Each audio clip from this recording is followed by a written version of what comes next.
madang kalabaran dagat amigo, umagang umaga. Magandang panahon at makulimlim. Sana sa Viva Isla ngayon. Ayan.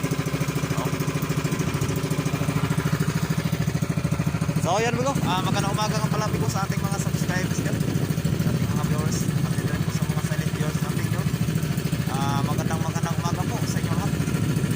At yun amigo, update na tayo amigo sa binta sa ng isda natin kapon. Ay isda natin kapon amigo, umabot ng 5K yung binta ng isda natin kapon. Kaya ayun, happy tayo kapon at solid yung laot natin kapon. At gano'n yung inabot natin isda, bumita na gano'ng kalaki. So sana ngayon amigo, gano'n pa rin para makarami. Makabili ba ng 3 kilang bigas ba? So sana sa Viva Isla ngayon ano, bigyan na naman sana tayo ni Lord ng maraming blessing ngayong araw na to. At para sulit yung laot natin. At bawi tayo sa ating pagod sa laging paglalaot kada araw. At sa ating hanap buhay ano, at wala naman tayo ibang hanap buhay. So ganito lang. So yun, graduated tayo na seaman amigo kaya gano'n. So yun amigo, at dito na tayo amigo, malapit na tayo amigo.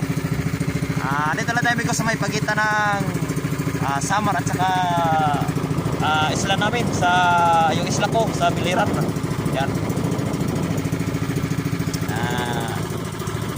So alas 5 pala amigo ng umaga. Kaya medyo madilim pa yung ating video. So yun pala no, maraming salamat ulit sa ating mga subscribers dyan. At lalo na sa mga solid subscribers po natin yun. Maraming salamat po sa patuloy po ninyo na suporta sa ating video, sa ating mga vlog. So yun, nagpapasalamat po sa inyo ano. At sana po tuloy-tuloy na po no. At yung iba dyan sana mag-subscribe na rin po para ayun, lagi update sa ating mga vlog at sa ating paghahanap buhay sa laot. So here we go, at mga 20 minutes pa yan we go bago tayo makarating sa ating spot.